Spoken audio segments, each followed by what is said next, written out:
Good day everyone, welcome to our video presentation.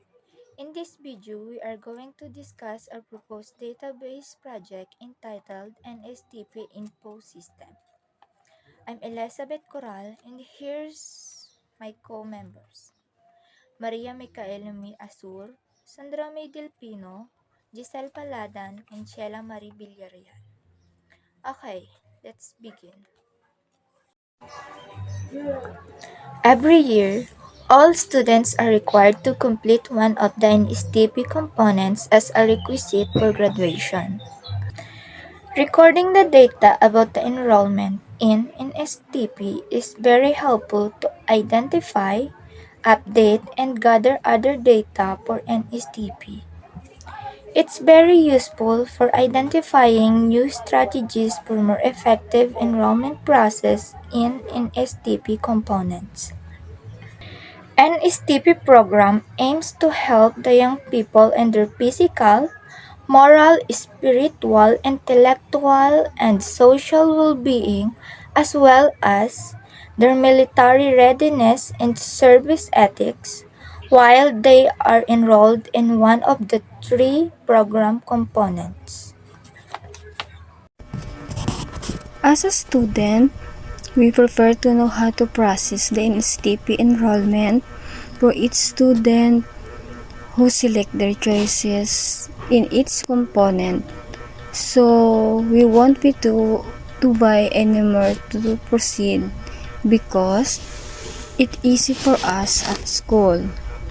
To make the process easier for all students, we as students still need to increase by the number, or each student must meet all standards in order to admitted here and avoid being placed components they do not want.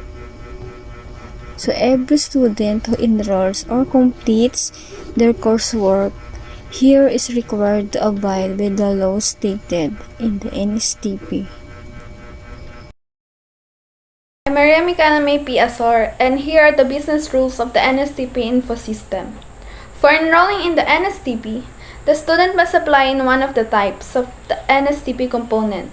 Student is only allowed to apply once in one of the components.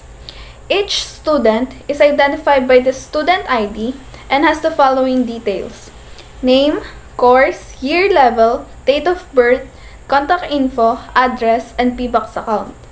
A student must apply in one of the NSTP component. The NSTP component can be applied by one or many students. The NSTP component is identified by component ID and its attributes are component name and component coordinator. There are three types of NSTP component: ROTC, LTS, and CWTS. ROTC has the commandant and cadet rank as its unique attributes. CWTS has community service as its only attribute, and LTS has literacy program as its only unique attribute. Each student must be enrolled in one of the college. A college may be enrolled by one or many students. A college is identified by college ID and its attributes are college name, contact info, and college address. A college can assign many NSTP employee, and NSTP employee may be assigned to one of the colleges of the university. An NSTP employee is identified by employee ID. Other information about NSTP employee are name and position. Each student must submit one NSTP enrollment. The NSTP enrollment is submitted by many students. NSTP enrollment requires medical clearance. Medical clearance is required by the NSTP enrollment. A medical clearance has a primary key clearance ID, and the date issued and issued by are its attributes.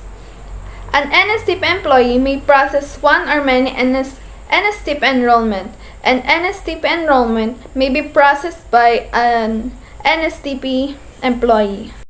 Entity. An entity is a distinct thing or object like a person, place, or thing that has its own unique characteristics or properties. In our project, we have 6 entities, which is NSTP clearance, NSTP enrollment, colleges, student, NSTP employee, and NSTP components. I'll be presenting our Enhanced Entity Relationship Diagram or EERD, which serves as a visual representation of our database design about an STP info system.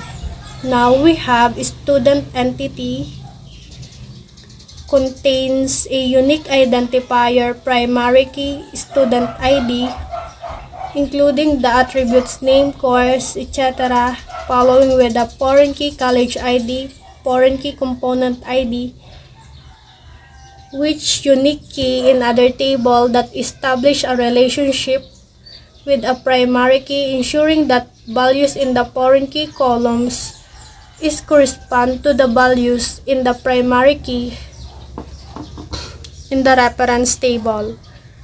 Now, based on the business rules says that a student is only allowed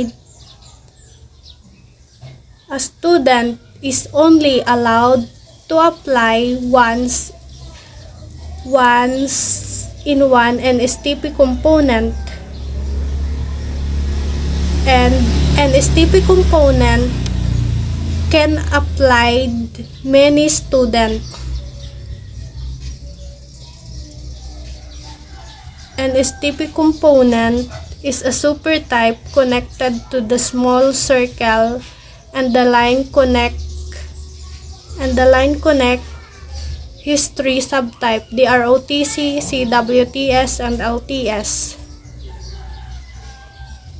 The U-shaped symbol means that the subtype belongs to the supertype, and it is total specialization with a disjoint rule.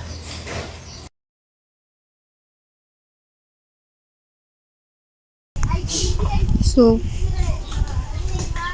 pag-create po ng table for official po is, so ang mga attribute sa line number 2 po is, ang mga attribute po sa line number 2 is ID, then iba po siyang int, auto increment, primary key. Then sa line number 2 naman po is, ang mga attributes niya po is full name, then varchar po siya, and then 255, then not null po siya. Then sa line number 4 po is positions, ang attributes niya po is position, then varchar din po ang int niya, then 100, not null din po siya. Then sa line number 5 is, ang attribute niya is contact info po, then ang varchar din po siya, din 20 din po. Then ang last is sa line number 6 is email, then varchar din po siya, din 100. Then pagkatapos po kayan is magiging ano na po siya, magiging inline na po siya, maluwas after po kayan. Then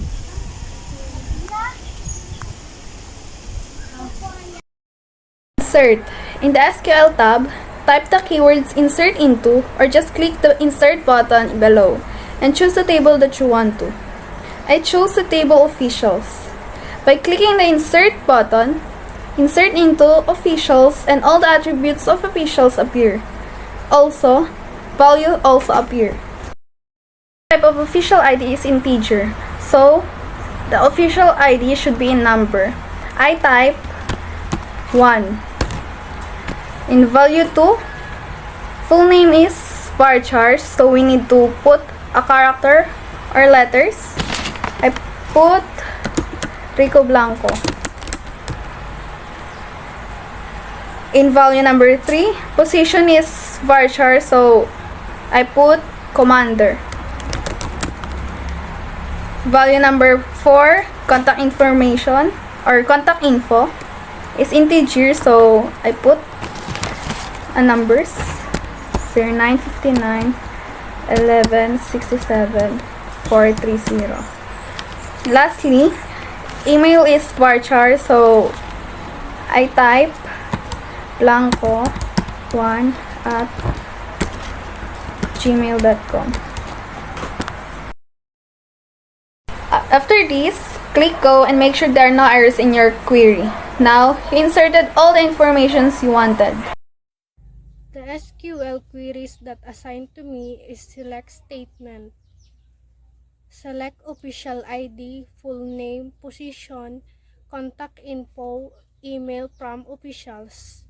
The keyword select statement retrieves the information about the official's personal information from a database. It indicates that we want to retrieve specific columns from the database.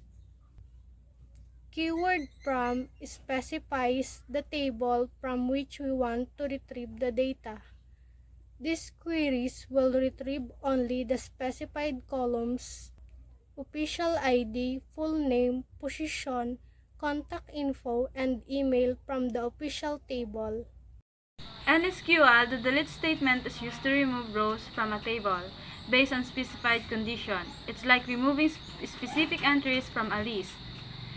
This delete from officials, this remove rows from the table where the condition is met. If no condition is specified, all rows from the table will be deleted. In dropping your database, execute the command drop database, then the name of the database you want to drop, then click go. Once you have executed the command, the database you have been dropped has no longer visible on the right portion of the screen. Then your database has been successfully dropped.